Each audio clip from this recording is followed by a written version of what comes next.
दोस्तों, ये कहानी है 13 साल की वेडनेसडे एडम नाम की एक लड़की की, जिसके चेहरे पर किसी तरह के कोई इमोशंस नहीं बनते थे और मौत को लेकर उसके अंदर एक अजीब सा जुनून था। वो सोचा करती थी कि मरने के बाद इंसान कहाँ जाता है और उसका क्या होता है। इसी वजह से उसे अक्सर काले और सफेद रंग के कपड़े पहनना ज्यादा पसंद था। उसे देखकर सबको अजीब सा लगता, जैसे कि वो इस दुनिया की ही ना हो। तो चलिए जानते हैं कि आखिर वो लड़की ऐसी क्यों थी। तो कहानी की शुरुआत में वेडनेसडे को एक स्कूल में दिखाया जाता है, जहाँ वो अपनी डरावनी आंखों के साथ बरामदे में चल रही थी। वहीं बाकी सब लोग उसे घूर घूर कर देख रहे थे। जब वेडनेसडे अपना लॉकर खोलती है तो उसके अंदर उसे अपना भाई बंधा हुआ दिखाई देता है, जिसके मुंह में एक सेब था। वेडनेसडे उसकी रस्सियों को खोलती है कि अचानक उसे एक विजन आता है, जिसमें वो देखती है कि कुछ लोग उसके भाई को टॉर्चर कर रहे हैं। यहाँ हमें पता चलता है कि वेडनेसडे कोई आम बच्ची नहीं है और वो किसी को भी छूकर उसका अतीत और भविष्य देख सकती है। जब वेडनेसडे को पता चलता है कि स्विमिंग टीम के लड़कों ने उसके भाई को टॉर्चर किया था, तो वो 2 बैग में पिराना फिशेस को, जो बहुत ज्यादा खूंखार मांसाहारी मछलियाँ होती है, उनको भरकर स्विमिंग पूल के पास जाकर उन खून की प्यासी मछलियों को स्विमिंग पूल में छोड़ देती है, जिससे सारे लड़के अपनी जान बचाने के लिए पूल से बाहर निकलने की कोशिश करते हैं। तब वेडनेसडे उसे कहती है कि उसके अलावा कोई भी उसके भाई को परेशान नहीं कर सकता। इसके बाद सीन शिफ्ट होता है और वेडनेसडे के माता पिता मोर्टिसिया और गोम्स को दिखाया जाता है। वो दोनों वेडनेसडे की हरकतों से परेशान हो चुके थे, इसलिए वो उसे नेवोमोर एकेडमी भेजने का फैसला करते हैं। इस एकेडमी में वो बच्चे रहते हैं जिनके पास कुछ खास ताकतें होती हैं और यहाँ उन्हें अपनी ताकत पर काबू पाना सिखाया जाता है। मोर्टिसिया और गोम्स भी इसी एकेडमी के स्टूडेंट्स थे, जिससे पता चलता है कि उनके पास भी सुपर पावर्स हैं। सीन शिफ्ट होता है और एक लड़के एम्बॉक्स को दिखाया जाता है, जो एक हाइकर था। वो नेवोमोर एकेडमी के पास वाले जंगल में अकेला चला जाता है। वो जंगल में एक जगह रुककर आराम कर रहा होता है कि अचानक एक अनजान क्रिएचर उस पर हमला कर देता है और उसे मार देता है। उस एरिया के एक पुलिस को उसकी जख्मी बॉडी मिलती है और वो आसपास की जांच करता है। यहाँ पता चलता है कि ये पहला हादसा नहीं था, बल्कि इससे पहले भी ऐसे कई हादसे यहाँ हो चुके हैं। दूसरी तरफ वेडनेसडे एकेडमी में जाती है और वहाँ की प्रिंसिपल लैरिसा वीम से मिलती है, जो उस एकेडमी को चलाती है। लैरिसा उसे रूममेट्स एनेट से मिलवाती है। एनेट एक वेयरवुल्फ थी और हर मामले में वेडनेसडे से पूरी तरह अलग थी। एनेट को रंग बहुत पसंद थे और उसने अपने साइड के कमरे को अलग अलग रंगों से सजा रखा था, जबकि वेडनेसडे को काली और डार्क रंग की चीजें पसंद थी। बाद में एनेट वेडनेसडे को एकेडमी में घुमाती है और वहाँ के मेन ग्रुप फैंस, फोर्स, स्टोनर्स और स्किल्स के बारे में बताती है। फैंस के ग्रुप में वैम्पायर्स होते हैं, फर्स्ट ग्रुप में वेयरवुल्फ होते हैं और स्टोनर्स पत्थर में बदल सकते हैं और उनके सर पर सांप होते हैं। वहीं स्किल्स में जलपरियां होती हैं, जो लोगों के साथ आसानी से हेर फेर कर सकती हैं। एनेट वेडनेसडे को सबसे पॉपुलर लड़की बायंसा बार्कले के बारे में बताती है, जो बहुत ही खूबसूरत जलपरी थी। बायंसा का एक एक्स बॉयफ्रेंड ज़ेवियर थॉप भी उस एकेडमी में होता है, जो अपनी ड्राइंग को असलियत में बदल सकता है। इसके बाद वेडनेसडे के माता पिता वहाँ से चले जाते हैं, लेकिन जाने से पहले वेडनेसडे के पिता उस पर नजर रखने के लिए एक कटा हुआ हाथ वहाँ छोड़ देते हैं, जो जिंदा होता है और उसे थिंक कहा जाता है। इसके बाद वेडनेसडे तलवारबाजी की क्लास में जाती है और वहाँ बायंसा के खिलाफ लड़ने के लिए तैयार हो जाती है। बायंसा और वेडनेसडे के बीच जबरदस्त लड़ाई शुरू होती है और दोनों बराबर पॉइंट पर होते हैं। इसके बाद बायंसा कहती है कि वो बिना किसी हेलमेट के ये गेम खेलना चाहती है और ये गेम तब खत्म होगा जब दोनों में से किसी एक के शरीर से खून निकलेगा। दोनों के बीच फिर से लड़ाई शुरू होती है और दोनों एक दूसरे के ऊपर वार पे वार करते हैं। बायंसा वेडनेसडे पर वार करती है और उसके सर के बाएं तरफ एक कट लग जाता है, जिससे वेडनेसडे के सर से खून निकलने लगता है। इस तरह बायंसा जीत जाती है। वेडनेसडे को चोट पर मरहम लगाने के लिए ले जाया जाता है। जैसे ही वेडनेसडे पट्टी लगवाकर बाहर निकलती है, ऊपर से बर्ड के आकार का एक बड़ा पत्थर उसके ऊपर गिरने वाला होता है, लेकिन उसी वक्त ज़ेवियर उसे धक्का देकर बचा लेता है। कुछ देर बाद वेडनेसडे अपने कमरे में वापस आती है तो उसे महसूस होता है कि कमरे में कोई है और उस पर नजर रख रहा है। वो कमरे को चेक करती है और बेडशीट के नीचे उसे थिंग मिल जाता है। वेडनेसडे समझ जाती है ये उसके माता पिता का काम है, इसलिए वो थिंग से कहती है कि उसे उसका साथ देना होगा, वरना वो उसे ड्रॉर में बंद कर देगी। थिंग डर जाता है और उससे वादा करता है कि वो वेडनेसडे के साथ गद्दारी नहीं करेगा। वेडनेसडे ने जो पिराना वाला प्रैंक किया था, उस वजह से उसे दिमागी डॉक्टर के पास ले जाया जाता है। लैरिसा उसे नेवोमोर एकेडमी के पास ही एक छोटे से शहर जेरिको में जांच के लिए लेकर जाती है। वेडनेसडे अपनी थेरेपिस्ट से मिलती है, लेकिन उसे किसी के बारे में कुछ भी नहीं बताती। उसके दिमाग में एक प्लान आता है और वो बाथरूम से जाने के बहाने खिड़की से निकलकर भाग जाती है।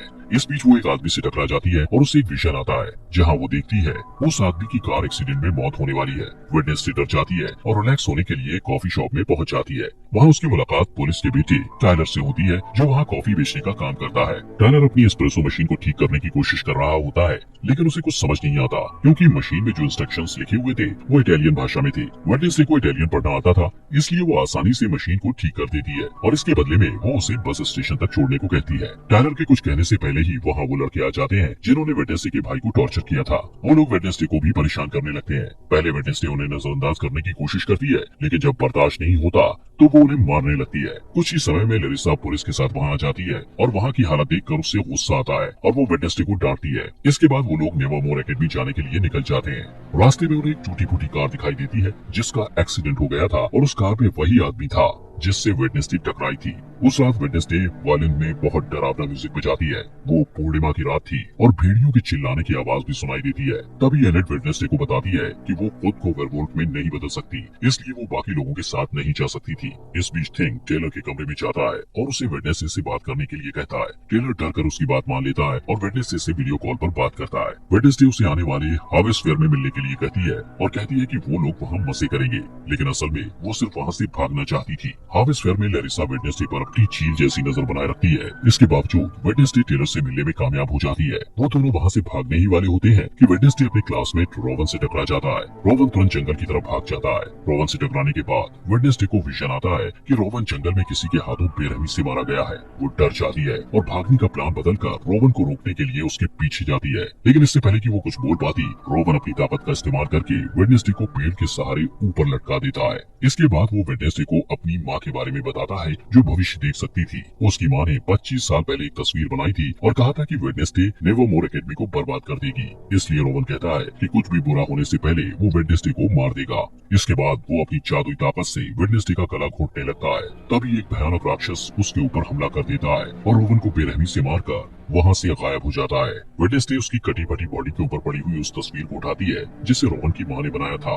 उसी वक्त पुलिस का हेड अपने पुलिस ऑफिसर्स के साथ वहाँ आता है और रोवन की बॉडी को ढूंढने की कोशिश करता है, लेकिन उसे बॉडी नहीं मिलती है। इसके बाद वेडनेसडे को पुलिस हेड के साथ दिखाया जाता है जो वहाँ हुई घटना के बारे में उसे बताती है, लेकिन हेड को उस क्रिएचर वाली बात पर भरोसा नहीं होता और उसे लगता है कि ये काम नेवरमोर एकेडमी के ही किसी स्टूडेंट का है। तभी वहाँ एक ऑफिसर आ जाता है। उसकी नजर दरवाजे से निकलते हुए रोवन पर पड़ती है जो जिंदा था। जब वेडनेसडे अपने कमरे में जाती है तो देखती है कि एनेट पीओ कप नाम की एक कॉम्पिटिटर की तैयारी में बिजी है। ये एक बोट रेस की प्रतियोगिता थी जो हर साल एकेडमी में ऑर्गेनाइज की जाती है। बाद में वेडनेसडे रोवन से बात करने की कोशिश करती है, लेकिन लैरिसा उसे कहती है कि रोवन को एकेडमी से निकाल दिया गया है, जिसका कारण वो उसे नहीं बता सकती। वेडनेसडे को शक होता है और वो प्लान बी के मुताबिक थिंग को रोवन पर नजर रखने के लिए उसके पीछे भेजती है। फिर सीन बदलता है और रोवन को एक रेलवे स्टेशन में जाते हुए दिखाया जाता है। थिंग उसका पीछा करता है। रोवन आसपास का माहौल चेक करने के बाद वॉशरूम में चला जाता है, जहाँ वो अपना रूप बदलकर एक बूढ़ा आदमी बन जाता है, लेकिन थिंग रास्ता भटक जाता है, इसलिए वो रोवन को अपना रूप बदलते हुए देख नहीं पाता। इसके बाद वो बूढ़ा आदमी लैरिसा का रूप ले लेता है। यहाँ पता चलता है कि लैरिसा ही अपना रूप बदलकर रोवन की मौत को छुपाने की कोशिश कर रही थी। वेडनेसडे के पास और कोई रास्ता नहीं होता, इसलिए वो रोवन की मौत का सुराग ढूंढने के लिए जंगल में जाती है, जहाँ उसे टेलर मिलता है जो अपने बाप का पीछा करते हुए वहाँ आया था। थोड़ी देर बाद वेडनेसडे को रोवन का चश्मा मिलता है। वो उसे उठाती है और उसे विजन आते हैं जिसमें वो देखती है कि रोवन के पास नीले रंग की एक किताब थी, जहाँ से उसे उसकी माँ की बनाई हुई तस्वीर मिली थी। इसके बाद वेडनेसडे तुरंत ही अपनी क्लास टीचर के पास जाती है और उससे किताब के बारे में पूछती है। उसकी टीचर बताती है कि वो किताब पुराने स्टूडेंट्स के समाज से जुड़ी हुई है जिसे नाइट शिफ्ट्स कहा जाता है, लेकिन उस समाज को बहुत पहले ही खत्म कर दिया गया है। फिर स्कूल से जाने के बाद वेडनेसडे रोवन के कमरे में किताब ढूंढने के लिए जाती है। रोवन के पलंग के नीचे उसे एक मुखौटा मिलता है। वो वहाँ से जाने ही वाली होती है कि तभी वहाँ रोवन का रूममेट ज़ेवियर आ जाता है और उसे देख के वेडनेसडे पलंग के नीचे छुप जाती है। ज़ेवियर से मिलने उसकी एक्स गर्लफ्रेंड वायंसा भी वहाँ आ जाती है। वेडनेसडे उन दोनों की सारी बातें सुन लेता है और उसे पता चलता है कि वायंसा आने वाली बोट रेस की प्रतियोगिता में एनेट को हराने के लिए प्लान बना रही है। इसके बाद वेडनेसडे अपने कमरे में आ जाती है और वायंसा को रेस में हराने के लिए प्रतियोगिता में एनेट का साथ देने का फैसला करती है। अगले दिन एनेट और वेडनेसडे प्रतियोगिता के लिए तैयार हो जाते हैं। इस रेस में सब कुछ अलाउड होता है, इसलिए वायंसा इसका फायदा उठाती है। रेस में 4 टीम भाग लेती है और नियम के मुताबिक जो टीम तालाब में गिरे बिना डेस्टिनेशन तक जाकर पहले वापस आ जाएगी वो रेस जीत जाएगी। जैसे ही रेस शुरू होती है वायंसा अपने एक दोस्त को इशारा करती है जो एक जलपरी थी और बाकी बोट को बर्बाद करने के इरादे से वायंसा का साथ दे रही थी। वो तालाब में कूदकर एक नाव को बर्बाद कर देती है, जिससे वो टीम तालाब में गिर जाती है और रेस से बाहर हो जाती है। वेडनेसडे और एनेट पूरी तैयारी के साथ रेस कर रहे थे और थिंग उसमें उनकी मदद कर रहा था। थिंग की मदद से वो लोग वायंसा के दोस्त को एक जाल में फंसा लेते हैं। रेस के दौरान ही वेडनेसडे को एक विजन आता है और वो अपने सामने अपनी जैसी दिखने वाली एक लड़की को देखती है। जिसके बाद सुनहरे रंग के होते हैं। वो वेडनेसडे को कहती है कि वेडनेसडे एक चाबी है, जिससे वेडनेसडे काफी उलझन में पड़ जाती है। उसे कुछ समझ नहीं आता, लेकिन जैसे ही वो असली दुनिया में वापस आती है, उसे पता चलता है कि बायंसा रेस में आगे निकल गई है। लेकिन वो हार नहीं मानती और बायंसा की चालों को उसी के खिलाफ इस्तेमाल करके ये रेस जीत जाती है। 40 साल के बाद पहली बार कोई नॉन सायरन टीम ये रेस जीती थी।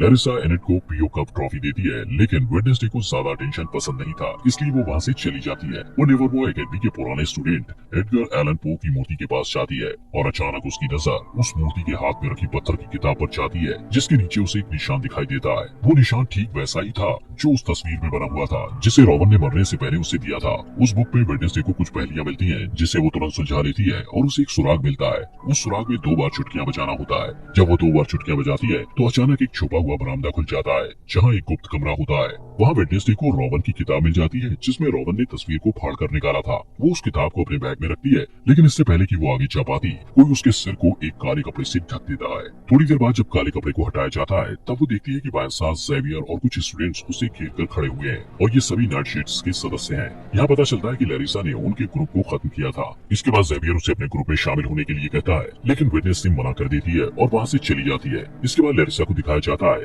जो आउटरीच डे के बारे में घोषणा करती है, जहाँ एकेडमी के सारे स्टूडेंट्स को शहर के आम लोगों से मिलना जुलना होता है और उनके साथ काम करना होता है। इन लोगों को नॉमीज कहा जाता है। जब वो लोग शहर पहुँचते हैं, तब वेडनेसडे ज़ेवियर को बताती है कि उसके रूममेट की मौत हो चुकी है, लेकिन उसे इस बात पर भरोसा नहीं होता है और वो कहता है कि रॉबन की मौत नहीं हो सकती, उसे बस एकेडमी से निकाल दिया गया है। इसके बाद वेडनेसडे उसे वो तस्वीर दिखाती है जो रॉबन की माँ ने बनाई थी। ज़ेवियर उस तस्वीर को करीब से देखता है और कहता है कि इस तस्वीर में जो आदमी है, उसने जेरिको शहर को बसाया था और उसका नाम जोसेफ क्रैकस्टोन है। थोड़ी देर बाद वेडनेसडे पिलग्रिम वर्ल्ड में जाने का फैसला करती है, जहाँ जेरिको के इतिहास के बारे में पता चलता है। वहाँ वेडनेसडे यूगिन नाम के लड़के से मिलती है, जो मधुमक्खी पालने वाले क्लब में उससे पहले मिल चुका था और दोनों की दोस्ती भी हो गई थी। वो दोनों बातें करने लगते हैं और आसपास की चीजों को देखते हैं। इसके बाद सारे स्टूडेंट्स वहाँ की केयरटेकर अर्लिन से मिलते हैं, जो उन्हें पिलग्रिम वर्ल्ड घुमाते हुए जोसेफ क्रैकस्टोन की कलाकृतियों के बारे में बताती है। वेडनेसडे को ये सारी बातें इंटरेस्टिंग लगती हैं और वो अर्लिन से उसके बारे में और जानना चाहती है।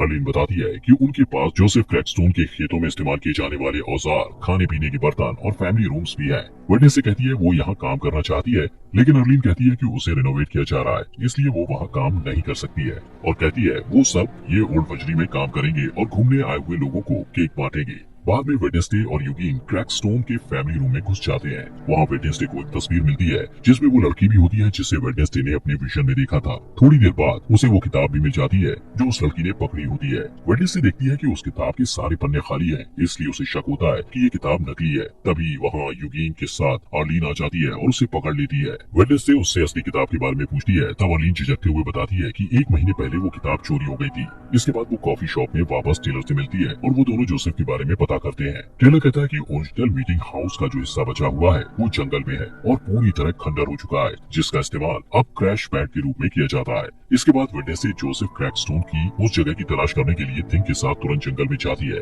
इस दौरान उन्हें एक बेघर आदमी मिलता है, लेकिन थिंग उसका दम घोटने लगता है और उसे डराकर भगा देता है। तभी वेडनेसडे को एक विजन आता है और वो खुद को 400 साल पहले के टाइम में देखती है। यहाँ वो सुनहरे बाल वाली लड़की दिखाई देती है, जिसे वेडनेसडे पहले भी अपने विजन में देख चुकी थी। उस लड़की को गाँव वालों ने घेर रखा था और वो उसे शैतान की संतान कहकर पुकार रहे थे। तभी वहाँ जोसेफ क्रैकस्टोन आ जाता है और उस लड़की को गुडी एडम्स कहकर बुलाता है। वो कहता है कि गुडी एक डायन है और उसे भी उसकी माँ और दूसरे आरोपी के साथ उस खेत में मर जाना चाहिए। इसका जवाब देते हुए गुडी कहती है कि जोसेफ ने उसकी जमीन हड़पी है, बहुत से निर्दोष लोगों की जानें ली है और उनकी शांति छीनी है। जोसेफ को गुस्सा आता है और वो गुडी को थोड़ी देर तक घूरता है और फिर उस खेत में आग लगा देता है। गुडी अपनी माँ को बचाने की कोशिश करती है, लेकिन उसकी सारी कोशिशें बेकार हो जाती है। जब कोई उम्मीद नहीं बचती तो वो एक गुप्त दरवाजे से निकलकर वहाँ से भाग जाती है। वेडनेसडे वहाँ छुप कर ये सब कुछ देख रही थी। गुडी जल्द ही वेडनेसडे के पास आती है और कहती है कि जोसेफ अपनी ये लड़ाई तब तक नहीं रोकेगा जब तक वो सबको मार नहीं देगा। इस खुलासे के बाद वेडनेसडे असली दुनिया में आ जाती है। वो थिंग को सब कुछ बताती है जो उसने अभी अभी देखा था।